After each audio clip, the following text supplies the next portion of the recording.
Welcome back, friends, and welcome to another episode of In the Know with KO. I'm your host, Kristen Adams, also known as KO.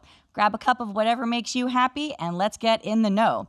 Today, I am going to kick this off with two awesome words that are directly from someone who I think has branded them. We're going to say, yeah, man. Yeah, man. I wonder where that was coming from. That's right. You nailed it. That's it. That's it. Jeez. These are my great friends, Cassie and Troy Ganter. Welcome to the show. So many fun things to talk about together. I genuinely have no idea how we're going to squeeze it into one episode, but I have my fancy note cards and I'm going to do my best.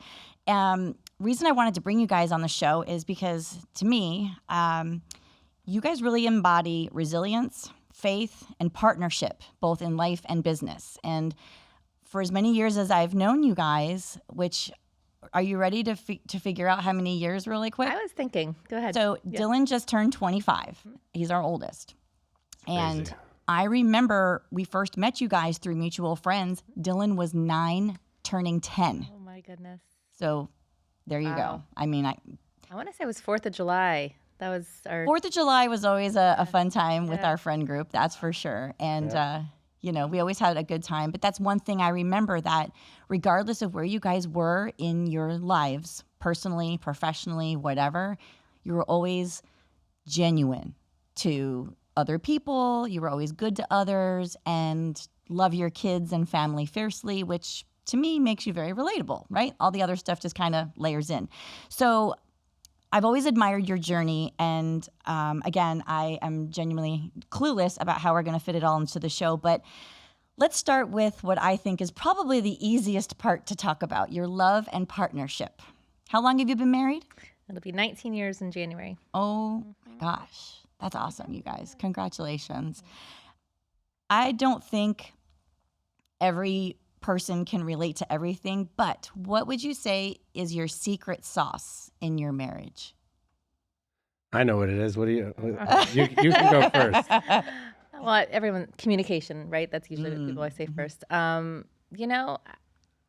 think working together has been a big impact on us. It's fun, it's exciting, always something fun to talk about. There's never a second of silence. What were you I'm going to drop an F-bomb. Is that okay? You got your beeper ready? Bring it. We'll beep you. Go ahead. It's definitely been forgiveness. Oh, forgive me. Oh, Gotcha. it's a way better F word than I was Yeah. expecting. No, it's there's been so much grace and love, even in times when there was no love. There was forgiveness, which has been huge. And even today, we get to take that to another level of showing each other that grace and mercy. So it's turned into a stronger love. And I pray and hope that we continue down that path, because it's been a beautiful part. I've been through some rough patches, and as much as I like to say my wife is perfect, she's had her moments too, but we've always kind of hung in there. You know what I always say about David and I? We're not perfect, but we're perfect for one another. Yeah. And, we're perfect in the image of God for one another, like genuinely picked for each other. And we work together too, so that's totally relatable. And I know that we have a very unique dynamic that we both share, because some people are like, you're literally together 24/7 at times, for days at a time, without really getting away. And I think that you said that genuinely creates a special bond, right? And I know lasting partnerships, they have seasons, like super light and then some super heavy. What's a moment that you felt really defined your relationship? Right, you're in the hot spot. I guess. Hot spot. You like that? Find our relief. She's the wise one. My therapist says I need to listen to her more, so we're going to let her lead every time. Cassie is very wise, actually. I do. She is. I could say we've had some very, lighthearted conversations, and then others where I walked away going, wow, that made so much sense. That really helped, Yeah. You getting sober was a huge impact on our relationship. It was a huge, amazing shift for the better. Sure. Definitely hard at the beginning, but look at you now, 9 years, and it's just been life-changing for your whole family, for your whole 100 employees. It really huge impact. I would say that's probably an excellent segue, Troy, to talk about how incredibly transparent you have been with literally the world, because you've shared it publicly numerous times and you continue to have such a positive impact on people with your deep-rooted journey. What made you decide to share that? I don't like to use the expression rock bottom moment. I've never liked that expression. I don't know how else to define it, but I would say transitional moment for you. Yeah, I think it's fair. I think we all have our highs and lows, our peaks and valleys. I love the saying, it's in the valleys where the roses and flowers bloom and nothing grows on a mountaintop. That's a fact. Yeah, it's a fact. And I love facts. But I think it's incredible. And I've had many rock bottoms. Believe it or not, I've had much bigger ones that you would have thought brought me to sobriety, and they didn't. Wow. And I think that last kind of rock bottom, let's call it. That's your favorite phrase. I said it was my least favorite, and now we're using it. Now we're using it. That's how it works. I think it was just being sick and tired of being sick and tired, and that's another kind of generic phrase. But I wanted to change, and it was that time that I figured out that I really needed help, and I went for it here on earth through people, and wasn't really leaning into God. And in the last decade, I've learned to not only lean on God, but learn to love him and treat him as a friend and depend on him. And I've gone through a lot of transformation, and it's been absolutely wonderful. I've been able to help other people. I've been able to identify what I've struggled with. Yeah. And it's not just kind of being an alcoholic that was uncomfortable for me, even to say that. I don't like the label of it, and I know that in God's eyes, I am not an alcoholic. I am perfect in his eyes, and I'm learning to love him the way that I love my wife even more, so I can have a different heart. Ephesians 5:25. Right? Amen. Love that. But I want to work on my heart so that I can love others more, and then I can work on other things that I break it down to control. Yeah. It's an addiction, but they can be broken, and they're things that I want to control. And for a long time, I was able to turn alcohol, drugs, porn, so many different things over to God, but I would hang on to controlling my kids, my wife, my work. And I actually just went through a freedom group at Coastal. It's a 12-week program. It was the best thing I've ever done. I know I want to carry on and co-lead and lead and sharpen my skills as a leader, a Christian leader. But I was able to identify that I was still hanging on to things, and that's what was affecting our marriage, was getting frustrated, being irritable, being condescending, yelling. Just the way I was treating people wasn't from a kind heart. Definitely wasn't how I would treat God. But, when it came to what I loved the most, I was in control. So going back to that control thing, it talks about surrendering your will.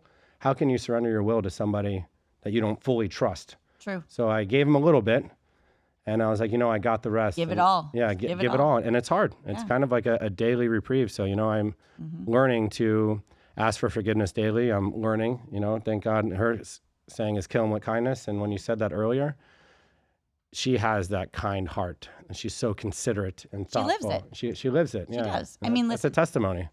Troy, you've always been, as long as I've known you, I don't want to say life of the party. I'm going to say life of the situation, because not every time we got together was a party. Sometimes it was just a get together, for one of the kids. It could have been anything, right? And Cassie has always been very consistently kind, warm, welcoming, And I think it's amazing to have witnessed your transformations, my own as well, that when we realize that pride and control, pride is a big one. I'm so guilty of allowing that to really stand in the way of healthy relationships and choices myself. But seeing the transformation that you guys had, at the risk of sounding like totally cliche, I'm so proud of you both. And I'm proud to call you a friend.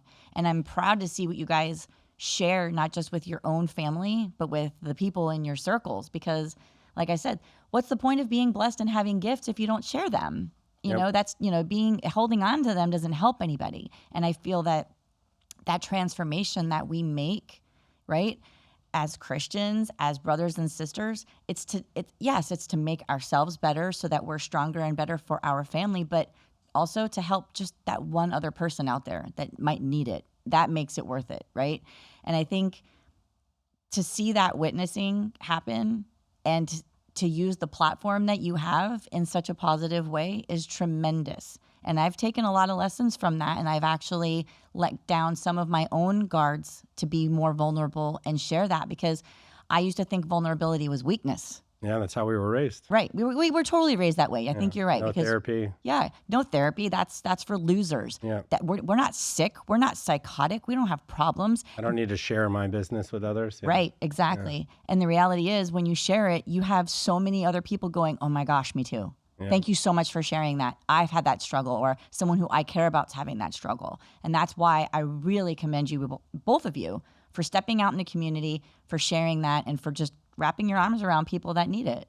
Yeah, we talk about that a lot. If you're not being vulnerable and sharing and doing the uncomfortable things, holding someone accountable, being transparent in the proper way with a kind heart, because it can get nasty, you're doing a disservice, and you want to be of service, not kind of tearing people down. So it's hard to see all that, but being uncomfortable has its cost, and the byproduct is growth. So I think when we feel uncomfortable, that's when the magic happens. it is. Because that's where you feel that's conviction, right? Yep. I mean, that's what conviction feels like. What do you? Smart. Oh yes, You're kind. Smart. She's smart. She is. No, you're smart. Oh, I am. I'm giving the credit to somebody else. Well, I got to learn how to take a compliment. All right, thank you. Well, so let's talk about having faith as a foundation for a moment. Again, something else totally relatable, and I love that our marriages both emulate that. How has putting Christ at the center shifted the way you lead your marriage, your family, and your business? Well, I think our church is amazing, but the kids going to a Christian school when their whole concept is making disciples out of your children has been a huge impact on our family. They've been there 6 years, and it's changed our lives, really. It's the base of our home.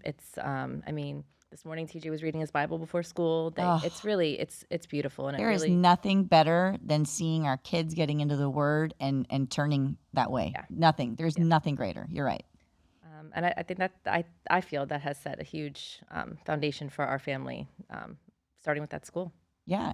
And it's not about being picture perfect. It's about being vulnerable enough to say, oh boy, we need to pray about that. Or, oh man, we messed that up. Right. It's okay. And that's where the F word comes back. And that forgiveness is so key. And, to me, it's about compassion.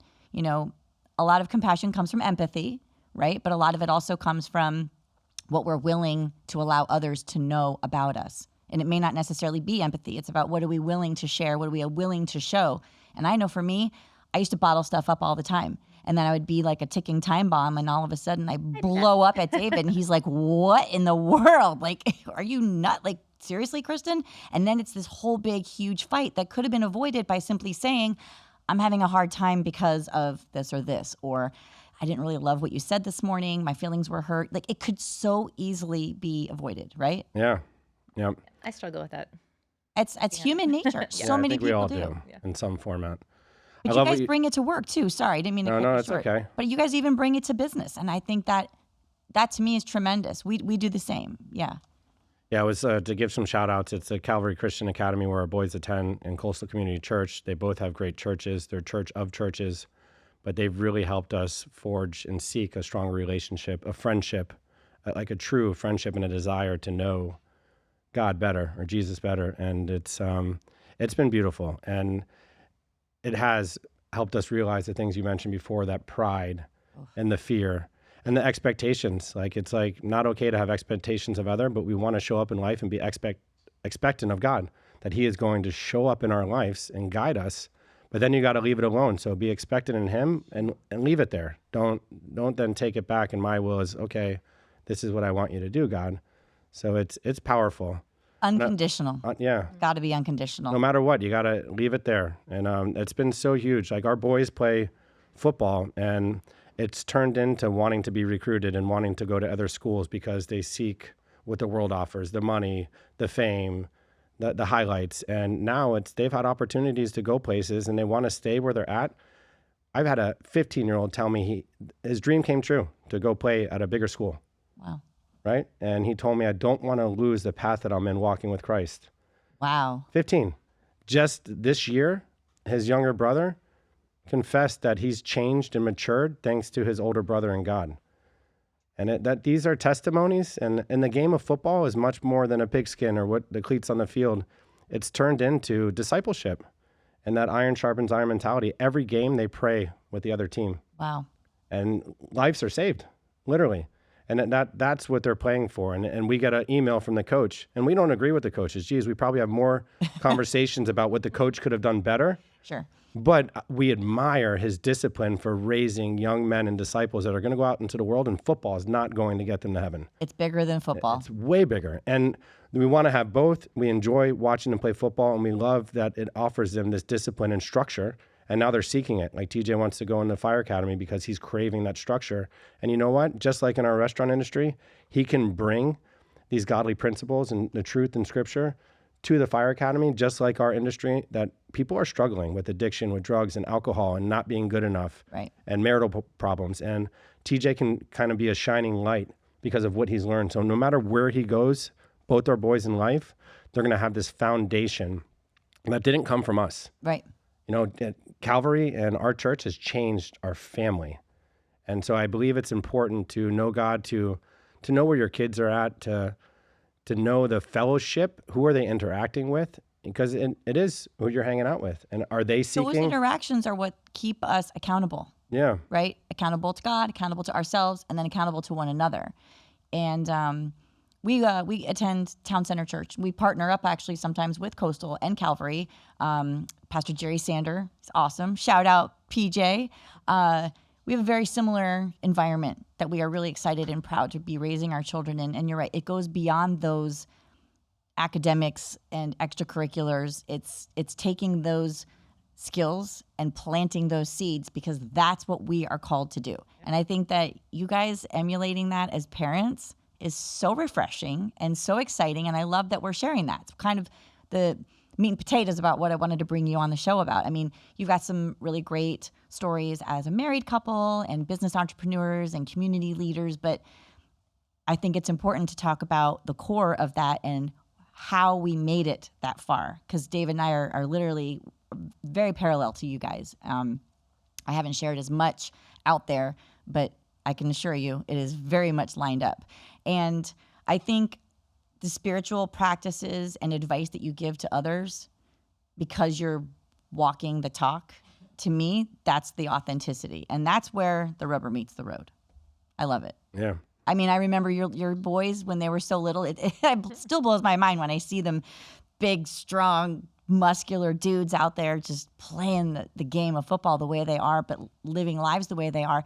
I remember they were toddlers when I first met you guys. Crazy. I mean, they were small enough that Troy could throw them around in the pool. Yep. Yeah. I mean, I think Not anymore. They could throw you around in the pool. So that's another perfect segue to family values and raising boys, right? Not easy raising kids, that's for sure. Boys, girls, all different ages. Your boy is following in your footsteps in the best way possible. I definitely see as being a tremendous gift. What did you intentionally model for them as they were growing up? I think she would say I showed them what not to do. And there's nothing wrong with that.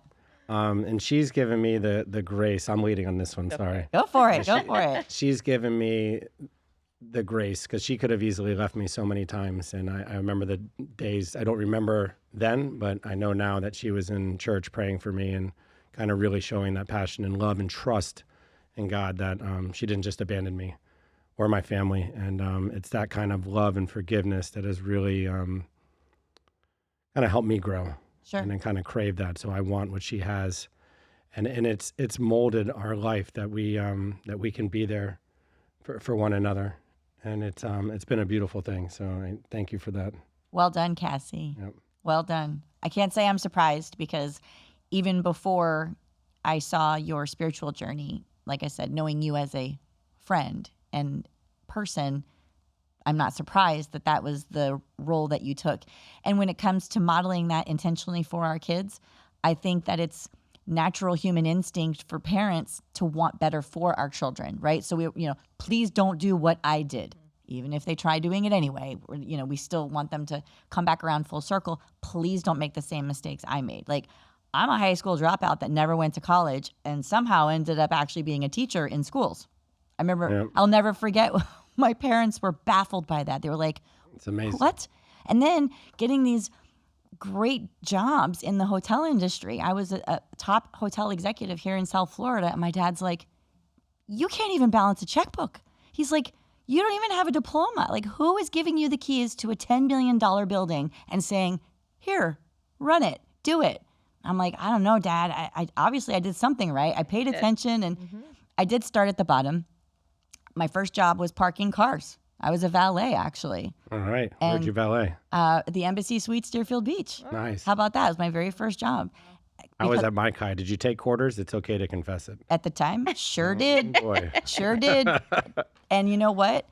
they add up. I'm not afraid to say, I thought I was doing great because I was, getting to know the guests, and I was doing my job and doing my thing. And one day the general manager came out and he was like, hey, we need to talk. And I'm like, he's going to tell me how great I'm doing. I know it. I'm going to get a promotion. He's going to move me to a different role. Something great's going to happen. He's like, you're one of the worst valets we've ever had. I was like, Oh. come on. And he says, but we're going to take that. And he did something awesome for me that I didn't know at the time. He's like, we're going to take your ability to talk and share, and we're going to move you into a different department. We're going to use your power for good. And that was a tremendous move. A good visionary. Now, mind you, this is the, I'm going to give my age away, but I don't really care. I'm 49. I don't hide it. I'm not that person. Who cares? I'm glad that I've made it to this age. But I was in my late teens, and this was the late 1990s. I got kicked out because I dropped out of school. I was making a ton of bad choices and definitely didn't have a relationship with Jesus. That's for sure. My parents were going through their own crap. My parents were only 19 when they had me. So they were literally growing up at the same time I was, right? So I don't fault them for not knowing what to do because no handbook. What the heck did they know? But yeah, eventually I became a sponge, and I realized I need to get my act together. So while my friends were going out partying, living their best lives, I was trying to make a career for myself and skipped going to college, which I totally regret. But I've used that for a lot of speaking in high schools, telling kids, please don't do what I did. And I've helped a lot of these kids and still go back to high schools and colleges, and I do resume writing, job interview skills. I do that for Place of Hope, which Cassie and I share a passion for. Great. I love seeing you out in the community. I know. Makes me so happy when I see my friends doing good. So didn't mean to get off track there, but No, it's sharing, It is all on track. I love this saying that nobody in the world is going to want, and this is speaking to my boys, nobody's going to want them to be a better man than me. So 100%. there's not another man in the world that'll tell you, I want you to be better than me. They might say it, but they won't mean it. And it's only true from a father to a son. And that can come with consequences, because as much as I don't want my son to make the same mistakes, I have to allow him to experience failure. It's hard. It's very hard to watch that. Very hard, especially when I see greatness. I see so many things that God has blessed my boys with, that they're greater than me. And on all levels. It scares me because they can be greater in the things where I fell short. That can take them down a darker road. Sure. Which might end up to more success. And I hope in godly success, not worldly success. But it's scary. I just sat them down after this freedom group I did.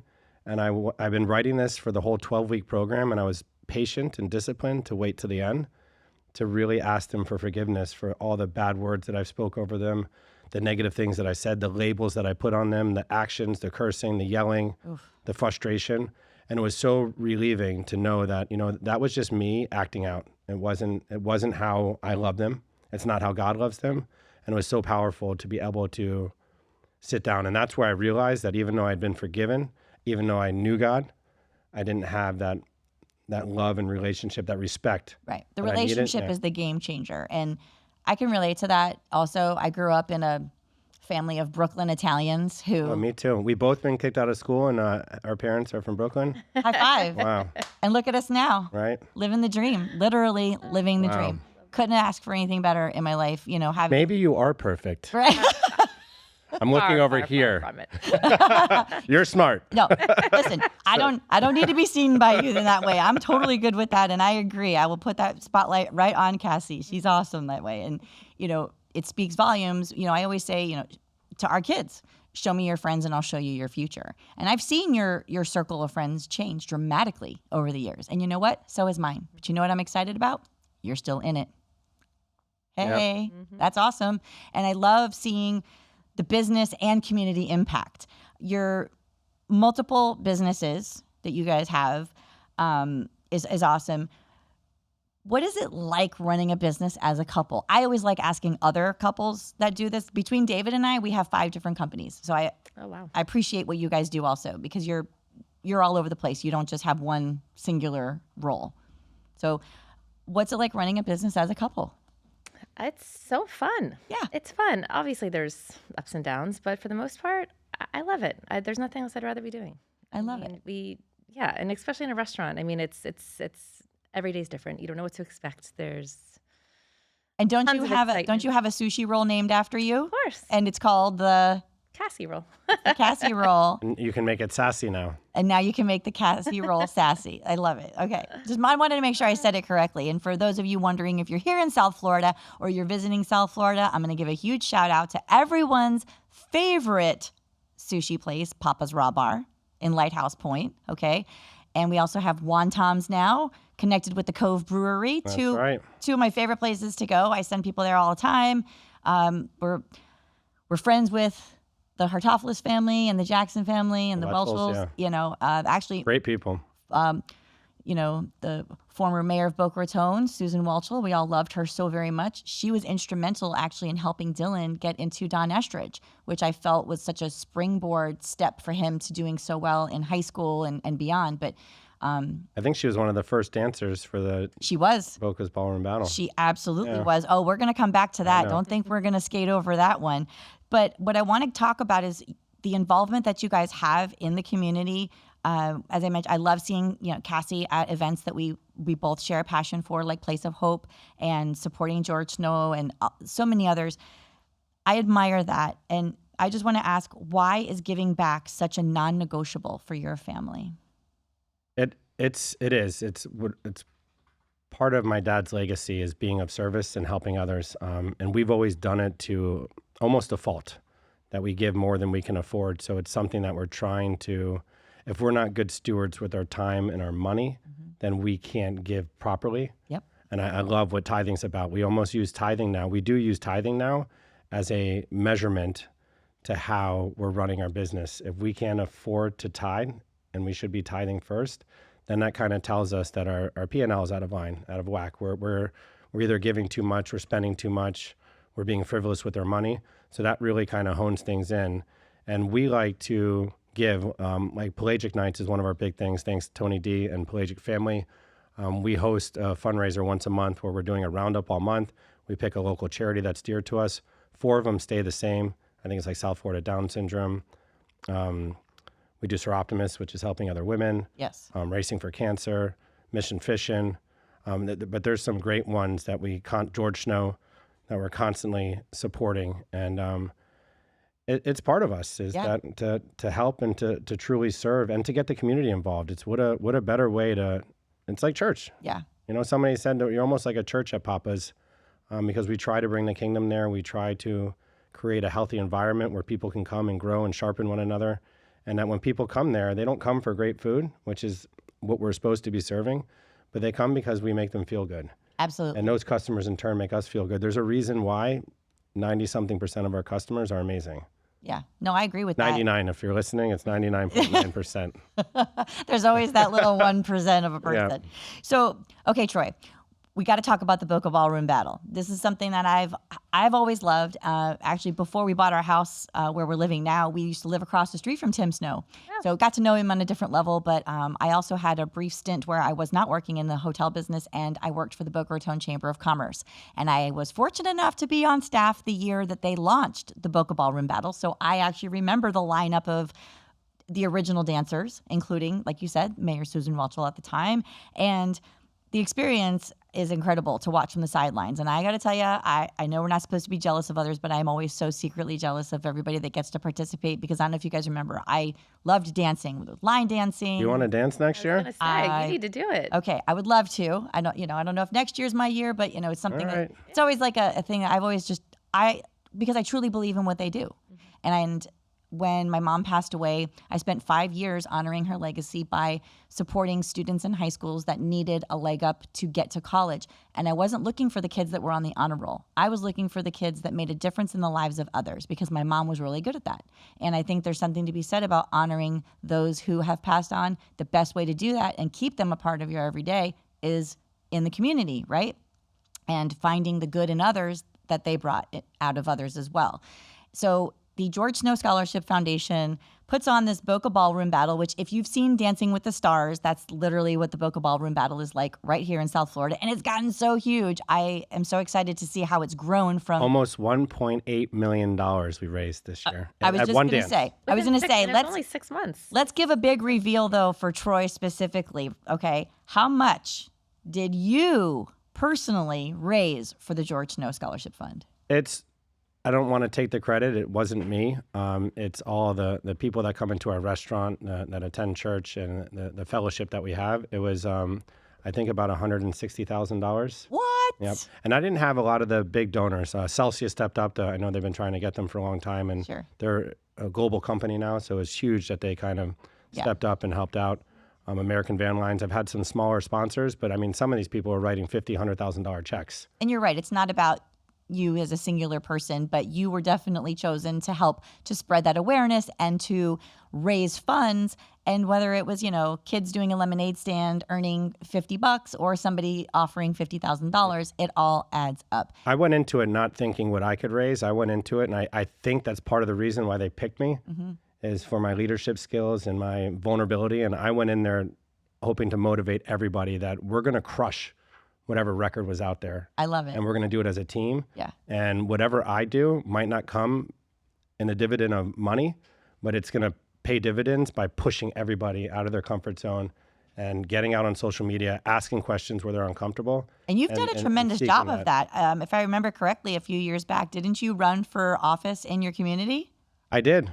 And in my mind, I won because my goal was to positively rock the boat, call people out on where things were going wrong, and not by my standards, but by things that I saw. Yep. I went through a rude awakening, seeing that there was politics in such a small town, and not wanting to be a politician. I thought there was just some need to expose what I've been witnessing and to call my friends out. It's hard, you come across as an enemy when you're being transparent sometimes, but it was just all for the better of our community. Pride stood in the way. Yeah.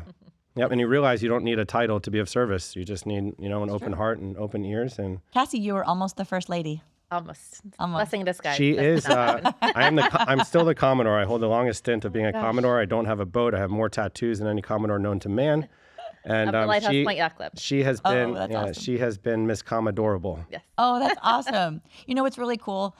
It's not cool that I found out after the fact, but when my dad passed away, sometimes when people pass on, we learn things about them that we didn't know. Sometimes good, sometimes not so good. Thankfully, this was something good. I'm not about to totally spill the beans on something bad about my dad, but I found out. Now, I knew my dad participated in the Knights of Columbus, but I never knew his spirit to serve and the things that he did. And actually, a couple of the guys that he was a knight with came to me after the fact and said, "We'd like to give you these honorary pins." Wow. That will always be, in remembrance of your dad and what he did for the community. And I'm like, you're kidding. Tell me a little bit about what he did. And they started telling me some of the stories about how my dad served. And I thought, oh my gosh, I have a spirit to serve. I love serving every chance I get. And sometimes it's the small things we do, like with George Snow, I'm not in the Boca Ballroom Battle, but every year, a week before Halloween, I always tell everybody, you want to get that candy and junk out of your house? Give it to me by box loads. I'm dropping it off at the cooler downstairs in the main lobby over there because it supports the college students. They put together care packages. So something that doesn't cost you anything but time and a little effort, but it gives me the opportunity to tell people about that organization, right? Same with Place of Hope. I can't afford to be a legacy donor at this time. I hope one day, God willing, that we can. But for now, I show up for the students, for the single moms, because I was a single mom. I don't know if you guys remember when we first met. I was a single mom with Dylan for 8 years before Dave and I got together. So I have a heart for those single moms because I barely made it through and I had a support system. So to not have a support system, I don't know how they do it. So for me, that's why I show up for them. And that's the message that I relay and I share. I don't know how it feels to be a foster child. So I support it. but I have no relatability. I don't have anything to really share on that other than I believe in eradicating that from our community when we have people living in multi-million-dollar homes. How can we allow these children to suffer, right? So that's why we step up, and I love that you guys translate that through your business. You lift your staff up. I've seen it firsthand, guys. If you stop by any of their places in this community, you're going to see both of them, boots on the ground, sleeves rolled up. They're in it. Anytime I've stopped by there, more often than not, I've seen one of you, if not both of you, actively working. And I think if we're not there, we're in the community, we're at home. Yeah. My dad recently passed. My mom moved in with dementia, and it was an opportunity for my kids to see how we rally behind family. Absolutely. So there's always just, I think our job is to bring God's kingdom into work into things that we do, and we wanna lead with that. And I'm so compelled to just rewind a second because you talked about legacy, you talked about planting seeds. Yeah. And it was just part of the service last week. But, when a seed is planted, it dies and germinates and something beautiful grows, which bears a lot of fruit. And that's what a legacy is. That's what happens when we find Christ. We die and have a new life. Or when our parents die here on earth and they go to heaven, the seed is planted. It's not, and we had the best celebration of life because we weren't burying my dad. There was beauty in his legacy, and his legacy wasn't a restaurant. Right. It's not about good food. It's not about money. My dad struggled with depression because he didn't leave anything behind. There's a condo we got to sell to dump back into the business, save money for my mom. And he struggled with that because he was looking at through the worldly lens that I am leaving nothing. When he left a legacy that is stronger than almost any human being has left behind was to give more than you have. Yeah. To help others. And that goes right back into service. And all we have to do is keep planting seeds. It's amazing. And I did the same for each of my parents. And then when my grandma passed, I did not have a funeral for any of them. I had a party because, people would often say, I'm sorry for your loss. I'm like, it's not a loss. People thought like, oh, it's going to hit you and you're going to be crushed one day. And I'm like, if God has it that way, but I got to tell you what, it's refreshing. Yes. Knowing that my dad's not suffering because he did suffer for a long time, but it's a beautiful thing that he is in heaven. Yeah. It's a beautiful thing that we planted a seed, and that's my dad. So much and comfort the fruit, comes from that. There's a ripple effect. Yeah. If we honor my dad and honor God, it's like, wow, it's a beautiful thing. There's nothing to mourn over. Right. I was smiling. We had me, my brother, my nephew, and my two boys got up and spoke at my dad's service, and not one tear was shed. That's a testimony. It is. Or testament, yeah. I love that we share that too, because I've done the same, and I think that's a tremendous part of our own legacy that we are now teaching our kids, so that as they grow and hopefully one day have families of their own, they're going to say, remember when, remember this, remember that, and they're going to reflect back to these moments. See, my parents did not observe death that way. It was like open casket, black clothes, crying. Wasn't it awful?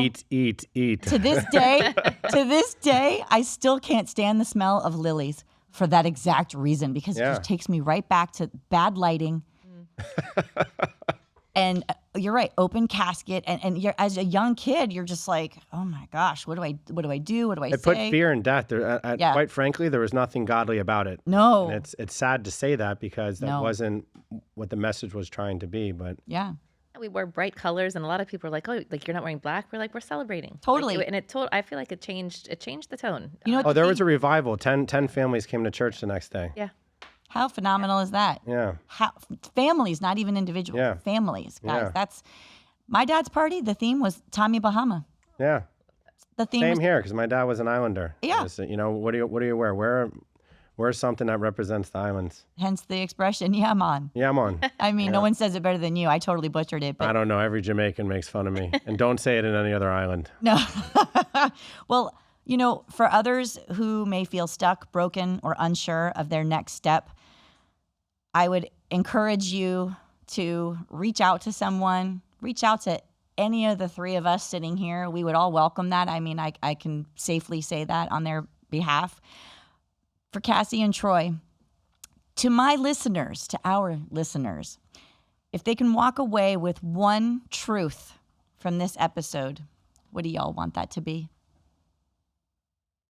For today, I would just say forgive fast. I was gonna say. Yeah, I think everybody's gonna drop an F-bomb and just forgive. I love it. Who Drop cares? that F-bomb. That's I right. love it. Thank you for redefining the Who F-bomb. gives a beep? Yes. Forgive. Yeah. Thank you guys so much for sharing and for being here today. I would love to do this again because I feel like there's so many untapped resources between us that we need to keep sharing. And as you guys have more milestones and fun stuff to share, I'd love to get you back here. And who knows, maybe your boys even would want to come and say a few words if they're open to that. Love that. Tell their football stories and TJ would. I don't know about Gavin. Yeah. Gavin's getting there. okay, cool. Yeah. Well, thank you guys again. Thank you for having us. This Thank was you. awesome. Thank you for watching. Y'all are the best. So to the listeners that are out there, again, I just want to say thanks for being in the know with KO. Till next time. Yeah, I'm on. Aw. You got a name for the podcast, Ben? I was going to announce that we're going to launch.